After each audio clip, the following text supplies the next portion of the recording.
Donc là, on va basculer sur la facette liée à l'enseignement, avec une évolution du métier. Hein. Ça a parlé de plusieurs choses, la loi de transformation publique et autres. Ce qu'on constate tous et toutes au quotidien, c'est que, alors que c'est les mots d'ordre des réformes qui sont appliquées, on a l'impression d'avoir de moins en moins d'autonomie et de plus en plus de contraintes. Et c'est ce contexte-là qui va être abordé par celui que vous connaissez tous, le taulier de l'Iroise, le doyen du SNEP Bretagne, Alain Billy. Merci. Après m'avoir demandé de faire court, c'est un peu inélégant. Enfin, je te remercie pour ton invitation, Samy, c'est très gentil. Non, une première correction, tu m'as présenté comme responsable national juridique. On est 5 dans le secteur et c'est pas neutre. Et on est en train de créer un maillage sur toute la France, dans toutes les académies, parce qu'effectivement, il y a de plus en plus de situations qui nous remontent. Et puis il y a cette nécessité aussi. On a parlé tout à l'heure, Paul a parlé des... Ouais. Il a parlé des droits et des obligations et effectivement, il faut sans doute qu'on se réarme collectivement sur nos droits, mais aussi sur nos obligations, de façon à ne pas répondre à des injonctions qui seraient hors règlement et qui nous emmèneraient vers des terrains vers lesquels l'administration et puis le politique veut nous emmener. L'idée, c'est de repartir un peu là des situations qui nous remontent, de revenir, je ne vais pas redire tout ce qu'ont dit les camarades là sur le statut, l'intérêt général, la transformation du statut qui est en train de s'opérer avec la loi de transformation de la fonction publique. J'y reviendrai quand même parce qu'il y a des choses qui ont été écrites, je ne suis pas sûr qu'on en ait tous connaissance. On en a eu les plus belles feuilles comme la suppression des CAPA, mais il y en a d'autres et ça organise nos quotidiens. Et ça organise surtout l'espèce de déliquescence là, du système. Il y a effectivement de plus en plus de décisions qui nous remontent sur des conflits avec la hiérarchie. Mais j'ai envie de les caractériser parce qu'ils ne sont pas tous du même ordre. Il y a effectivement dans la relation avec nos hiérarchies locales, mais aussi régionales, des choses qui sont de l'ordre de la méconnaissance des textes de part et d'autre. Le dernier cas que j'ai eu connaissance, là, le collège Anna Marly, où la collègue chez l'établissement qui a l'air de bonne foi, alors après elle peut jouer un double jeu, mais je pense qu'elle est de bonne foi quand elle dit que la coordination des APSA n'est pas réglementaire. Donc là, il y a un travail sans doute d'information qu'Igor t'aura mené avec tes personnels de direction, mais que nous on a amené aussi de façon à pouvoir lutter sur le terrain réglementaire et faire valoir nos droits. Et puis dans un deuxième temps, je reviendrai aussi sur les actions qu'on mène au niveau académique et national pour justement observer cette articulation entre notre travail et le vôtre, et puis notre travail commun sur des situations que vous nous remontez, comment on s'organise collectivement pour peser, pour faire valoir notre statut et puis pour lutter contre ce dérapage parfois qu'on observe, hein, dans certains établissements où certains chefs d'établissement vont sans doute un peu trop vite par rapport aux injonctions qu'ils reçoivent. Donc il y a une première catégorie qui nous remonte comme ça.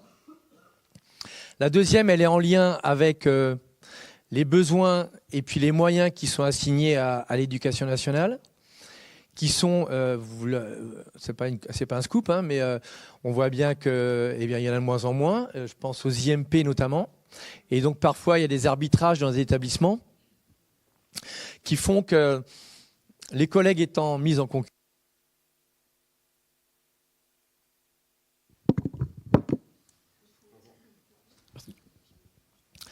il y a des arbitrages qui sont générateurs de crispation et puis de conflits. On le verra tout à l'heure, mais actuellement, là, sur la coordination des APSA, qui est menacée, voire remise en cause, il y a parfois de ces arbitrages-là. L'autre établissement de Brest, toujours, là, c'est une coordination qui devient 0,75, puisqu'il n'y a plus de moyens, il n'y a plus d'IMP. Donc, il y a du bricolage à tous les étages. Alors, c'est 0,75 plus 0,25 un trimestre, réparti sur 3. Donc, voilà, un trimestre, il y a une, et puis les autres, c'est 0,75. Bref, des bricolages, parfois par pragmatisme, parfois par bon sens, mais ça n'en est pas, en fait, hein, qui remettent en cause nos droits. Et puis, il y a des choses qui sont en train de s'insinuer dans les établissements. C'est la contractualisation. Et évidemment, Paul en a parlé, mais Igor aussi. notamment par rapport au pacte. C'était un des éléments du pacte qui nous posait problème et contre lequel on a lutté, de façon à ne pas avoir ce gré à gré, mais bien des obligations réglementaires de service, qui fait qu'il y a un attendu, mais qu'il n'y a pas des choses qui viennent sous l'autorité locale d'un chef d'établissement. Et puis, évidemment, en lien avec la dégradation des relations dans les établissements et puis la mise en concurrence des personnels, évidemment, des conflits interpersonnels, notamment sur la question salariale, puisque cette idée-là de rémunération au mérite pointe le bout de son nez dans la loi de transformation de la fonction publique et est repris parfois par certains chefs d'établissement.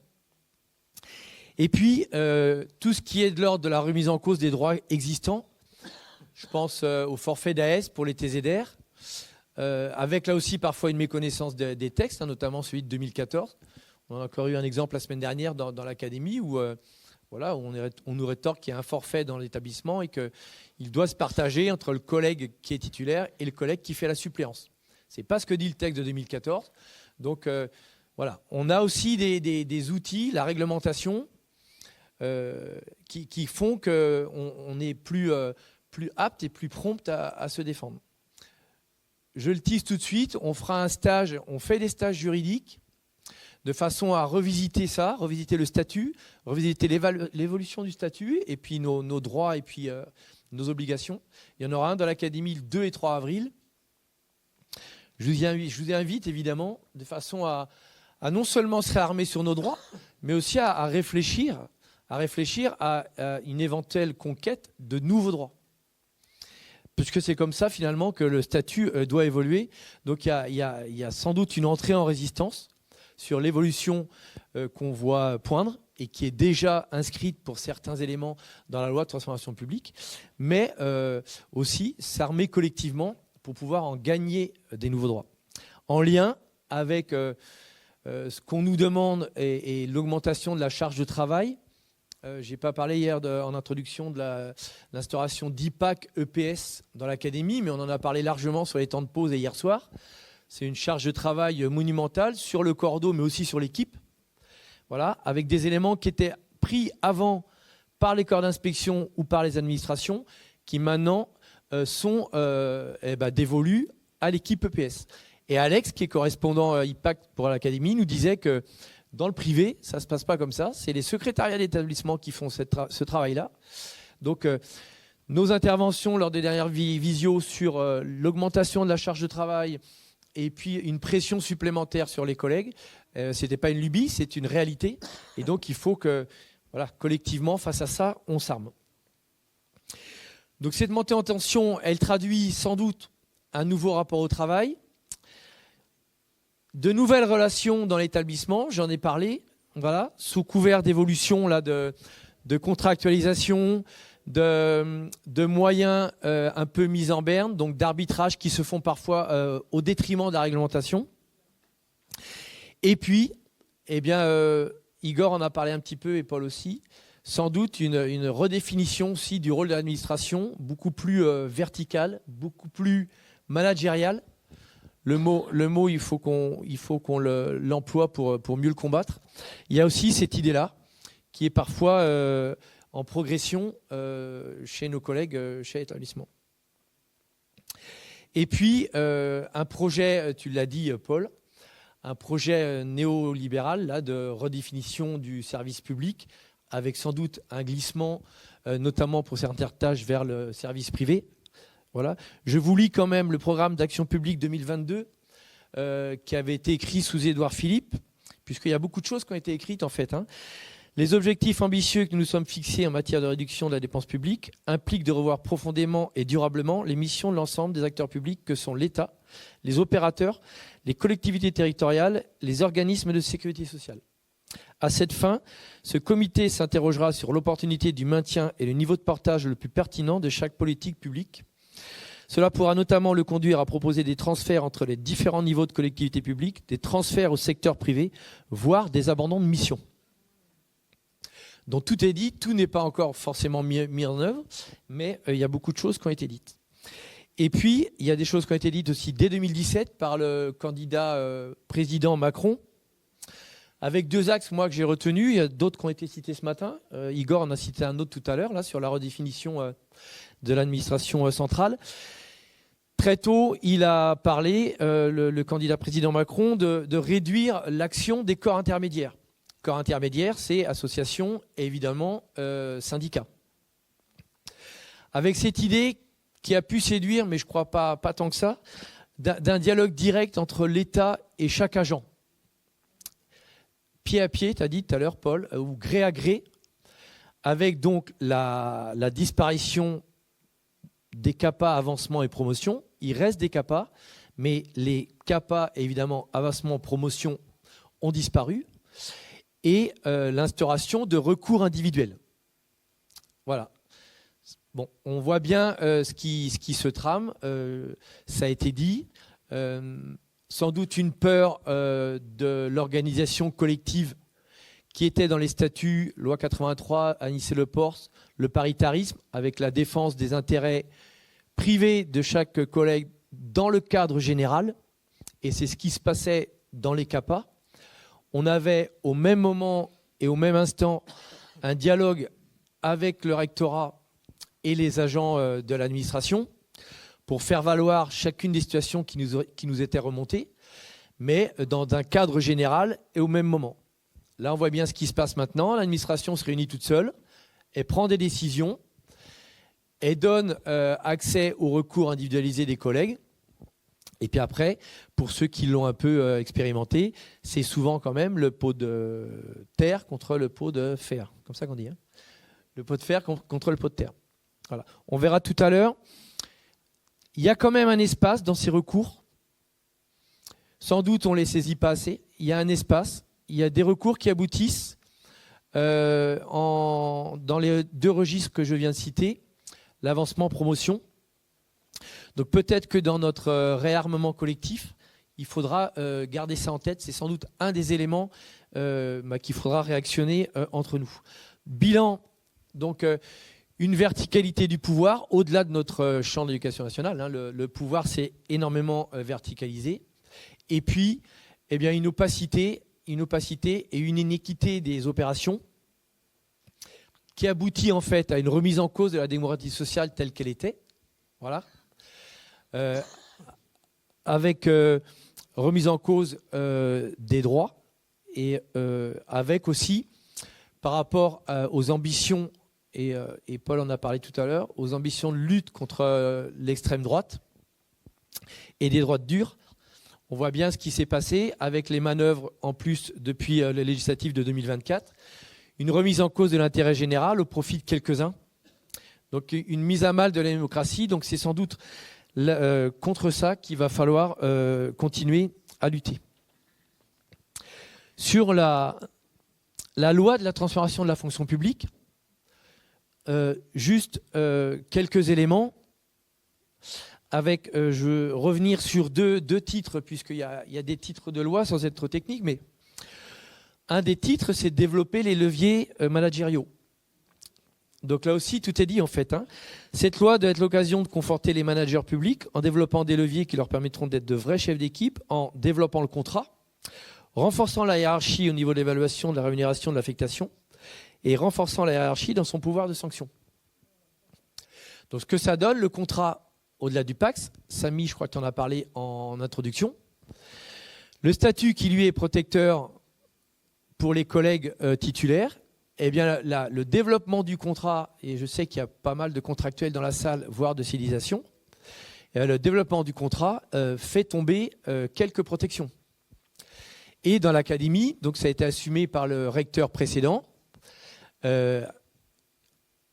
un développement ou une augmentation du nombre de contractuels, avec une fragilisation actuelle, puisqu'on voit bien que réforme du concours, augmentation des effectifs en classe, un petit peu de démographie là-dessus, eh bien ça donne un statut très très fragile, et on le voit cette année là dans les relations qu'on a avec les collègues.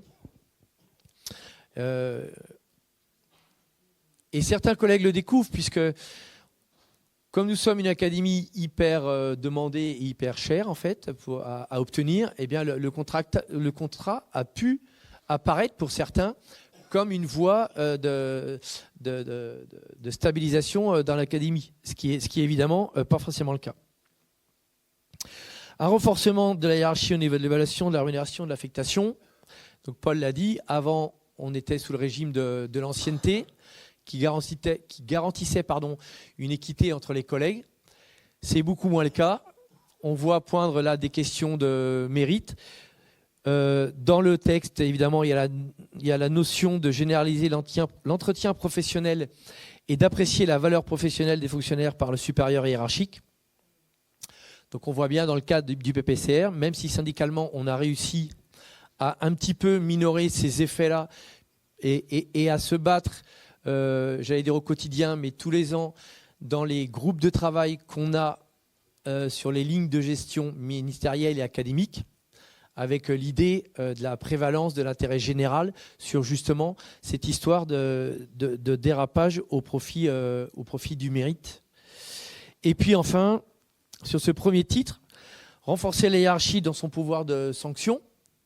Donc ce n'est pas tout le temps mis en œuvre, mais dans les groupes de sanctions, il y a des choses qui ont été assouplies. La possibilité d'exclure un collègue de 1 à 3 jours sans réunion de la CAPA disciplinaire. Et puis, la capacité de muter dans l'intérêt du service des collègues dans des situations un petit peu conflictuelles. Là aussi, un renforcement du pouvoir de sanction qui laisse planer parfois le doute et la crainte chez les collègues qui se retrouvent dans ces situations-là. Et puis le titre 2 de la même loi de transformation de la fonction publique qui acte la fusion des comités techniques et des CHSCT et donc qui en rabat sur les droits des collègues, la déconcentration des décisions individuelles au plus près du terrain pour doter les managers des leviers de ressources humaines en supprimant les CAP mutation et avancement. Donc j'en ai parlé, la suppression des CAPA, et puis enfin, dans le même article, la possibilité du recours individuel. Donc rapidement, on voit au travers de ces décisions, non seulement un bouleversement des équilibres fondateurs entre les droits et les obligations des personnels, mais une augmentation de l'opacité et donc une augmentation aussi de l'individualisation affichée au moins des parcours des collègues, et donc au final une augmentation de la frustration chez les collègues, de la colère qui, si on n'y prend pas garde, peut aussi jouer contre nous. Je pense aux mutations où des collègues pourraient être tentés, notamment ceux qui ne réussissent pas à revenir par les voies naturelles du mouvement, j'ai envie de dire, une tentation au recours au recrutement local. Voilà. Et donc on a travaillé avec les collègues il y a 2-3 ans là-dessus, puisque faute de moyens et puis faute justement d'organisation collective, eh bien, ce sont des solutions en trompe-l'œil qui accéléreraient la chute ou la mise à mal du statut quo. Donc, dans ce cadre-là, comment résister, comment militer et comment s'armer dans les établissements et collectivement, vous et nous. Igor l'a dit, il y a une articulation intérêt général, intérêt particulier, notamment dans le cadre de la défense des personnels et puis de nos droits, avec l'idée que la somme des intérêts privés n'est pas l'intérêt général, mais qu'en même temps, le fait de ne pas défendre son intérêt privé peut jouer contre l'intérêt général. C'est-à-dire que la coordination, par exemple, si chacun d'entre nous ne va pas ferrailler pour faire valoir ses droits en la matière, eh bien, il y a le risque un peu de contagion et le risque d'en perdre sur ces droits-là. Donc il y a sans doute, et Igor nous a donné une solution, je le remercie, c'est de s'organiser collectivement dans l'établissement. Effectivement, quand on est collectif dans l'établissement, c'est beaucoup plus facile d'engager un dialogue, même constructif, avec un chef d'établissement, plutôt que de rester isolé. Voilà. Et puis après, il y a aussi, dans un deuxième temps, l'accompagnement syndical sur les questions réglementaires et puis sur les questions juridiques. Il y a aussi la création d'un rapport de force, forcément, à opérer. Et là, je reprends, je ne sais pas si Valentin est là ce matin, mais il l'a dit hier. Oui, tu es là, Valentin. Il a dit l'État n'est pas forcément notre allié.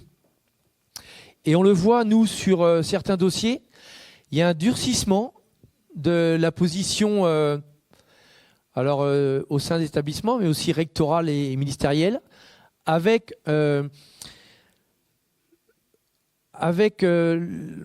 fait que le ministère ou le rectorat assument désormais qu'ils ne respectent pas la réglementation ou nos droits et qui poussent les collègues à au moins douter, si ce n'est renoncer. Et on a deux exemples très rapides et très courts, au moins un dans l'académie sur les frais de déplacement. Alors ça peut paraître anecdotique, mais moi je pense que c'est plutôt symptomatique. Il y a dans la réglementation la possibilité de se faire remplacer les frais kilométriques plutôt que les frais SNCF. Et donc le rectorat, le service académique du rectorat avec la DRH, nous dit clairement les yeux dans les yeux, oui vous avez raison, c'est une possibilité réglementaire. Et donc quand on leur demande d'appliquer ce fait-là, on nous répond demandez à vos collègues de faire recours et on répondra au recours. Voilà. Et dans les recours, je crois qu'il y a Blandine qui est là ce matin, mais voilà, dans les recours, il y a aussi des collègues qui amorcent le recours. Et puis face au refus de l'administration, il faut déjà savoir qu'on peut continuer le recours, qu'on peut aller au contentieux et au tribunal administratif. Mais très vite, c'est du temps, c'est de l'énergie. C'est tribunal administratif, avocat, juridique, ça va me coûter de l'argent, je ne vais pas y arriver, je vais me faire balayer. Donc là aussi, il y a sans doute un rapport de force à créer, nous et vous, contre l'administration sur ces questions-là, de façon à faire valoir nos droits. Parce qu'encore une fois, si on arrête au milieu du gué, eh ben c'est ça de gagné par l'administration et c'est ça de perdu pour la profession. Donc mon propos, il n'est pas culpabilisateur, au contraire. Hein. Il est de prendre conscience qu'on a chacun d'entre nous une responsabilité individuelle à actionner de façon à aussi gagner individuellement, mais aussi faire gagner le collectif. Et puis, j'en ai parlé rapidement, se mettre aussi en mission pour défendre nos droits, mais aussi en gagner de nouveaux. Tout à l'heure, je reviendrai rapidement sur 2 ou 3 exemples. C'est trop long ? Pardon, non, parce que tu me dis. Hein. Parce que ça peut m'arriver. Donc, je viendrai rapidement, parce que j'ai déjà dit beaucoup de choses, mais sur l'exemple de la reconnaissance des APSA. Et puis, un troisième axe j'avais envie de dire, de militantisme à défendre ses droits au sein de l'établissement, mais aussi quand ça ne suffit pas, puisque les cas qui nous remontent au niveau académique et au niveau national sont des cas où votre action seule ne suffit pas. Là, on va s'emparer du cas avec les copains d'Anna Marly sur la chef d'établissement qui persiste à dire moi j'ai 2 IMP et demi, je veux donner un petit bout à la classe cham, musique, un petit bout à la classe chat, danse, et puis un petit bout à l'EPS. Sauf que là, on est sur une question réglementaire en EPS qui ne l'est pas en musique et en danse. Donc, l'idée, c'est de défendre, nous, notre chapelle et notre réglementation, mais peut-être gagner des droits aussi, là, en l'occurrence, au niveau musique et danse. Mais ça, c'est un autre sujet. Et puis, s'engager au-delà de l'établissement. Ne pas se contenter de la réponse établissement qui peut vous mettre en difficulté, qui peuvent être très très péremptoires, qui peuvent être insidieuses, ça peut être de l'enfumage, ça peut être une mauvaise information. un autre cas à Landerneau où là, chez l'établissement, au contraire, elle disait demandez l'heure de déplacement, vous y avez le droit. La collègue étant dans 2 établissements de la même commune, elle n'y avait pas le droit. Donc là, on voit bien que là, chez l'établissement, il y a un petit pan de choses qu'elle a loupé, mais ça revient aussi, et je vais pas le développer, mais ça revient aussi à la formation initiale, la formation continue. On a fait une journée de formation avec les stagiaires où on sent bien, et on en a fait plusieurs ces dernières années, où on sent bien que aux stagiaires et aux collègues en formation, on rapporte les obligations, qu'on appelle souvent les devoirs d'ailleurs, les devoirs des fonctionnaires. Il faut qu'on s'accroche à ce mot-là, mais très peu sur vos droits. Donc il faudra qu'on s'arme de ça. 2 exemples rapidement, Samy, si j'ai le temps. Un sur la coordination des APSA, parce que vous l'avez vu, c'est une question nationale. On a décidé nationalement d'agir sur cette question. Pourquoi ? Parce qu'elle est inquiétée, mise en difficulté, sciemment ou inconsciemment. Et elle correspond aussi à un contexte de moyens et budgétaires qui la met en réelle difficulté. Donc, il y a plusieurs niveaux en plus dans cette coordination d'APSA. Il y a faire vivre la circulaire de 2015 qui ouvre des droits par rapport au nombre de collègues en place dans l'établissement. Et cette circulaire ne prend pas en compte toute la charge de travail puisqu'elle ne prend pas les HSA. Donc il y a premièrement faire vivre cette circulaire 2015, faire vivre nos droits. Deuxièmement, faire vivre, puisque l'administration a décidé de jouer l'autruche et de ne pas faire vivre la décision de la Cour administrative d'appel de Bordeaux, qui en 2023 a clairement dit évidemment que les HSA doivent compter et évidemment que ça doit rentrer dans la charge de travail. Voilà. Donc après un volte-face ministériel où le ministère a dit effectivement vous allez compter les HSA dans ce décompte. Il y a eu un volte-face, et ce que je vous disais tout à l'heure, le ministère assume la consigne donnée au rectorat, peut-être qu'Igor a des éclairages là-dessus, mais on en reviendra peut-être tout à l'heure, mais assume le refus de cette nouvelle évolution. Donc là, il y a forcément une action au niveau de l'établissement, il y a forcément une action aussi au niveau du rectorat, et puis il y a forcément une action au niveau ministériel. Sur ce sujet d'importance qui semble être un droit individuel, puisqu'il y a en général, même si la possibilité collective existe, il y a en général un seul collègue qui touche la coordination, mais c'est un droit éminemment collectif, puisque c'est le respect d'un droit réglementaire déjà, et puis c'est la reconnaissance de la charge de travail dévolue à l'EPS sur cette question spécifique, et puis c'est aussi la reconnaissance de la discipline au travers d'une fonction dont on est les seuls porteurs, peut-être avec les heures de labo. Mais il convient que collectivement, on puisse travailler ensemble pour remonter tous ces cas-là. Et puis au niveau du SNEP, on en fait aussi une action collective avec le cabinet d'avocats avec lequel on travaille, puisque là, il y a vraiment des enjeux d'importance sur la reconnaissance de la discipline. Et puis, sur un peu aussi le bras de... Ah, c'est trop long. Ouais. Et le deuxième, je finis. Non, le deuxième, il est important parce qu'on est en train d'écrire avec les IPR sur un... J'en ai parlé rapidement à l'introduction, je vais être rapide, puis on en reparlera après si vous voulez, mais un guide de prévention, santé et puis mise en cause et puis gestes professionnels des collègues, où l'administration nous invitait à écrire un guide préventif et en déclinant les postures ou les bonnes postures des enseignants. Et donc nous, très vite, on est intervenu pour que rentre dedans la spécificité de nos métiers, mais aussi des choses qui sont déjà écrites réglementaires sur les gestes spécifiques, qui ne décrivent pas des bons gestes, mais qui décrivent la spécificité de notre métier. Et c'est un peu cul par-dessus tête, en fait. Hein. C'est important d'avoir cette approche-là. Et puis, dans le guide, il devrait aussi comporter tous les droits des collègues en termes de protection risques psychosociaux, protection fonctionnelle, et puis tout ce qui s'ensuit dès lors que les collègues sont fragilisés et mis en cause. Voilà. Eh ben, je m'arrête là et puis je laisse la place au débat. Merci Samy. Merci.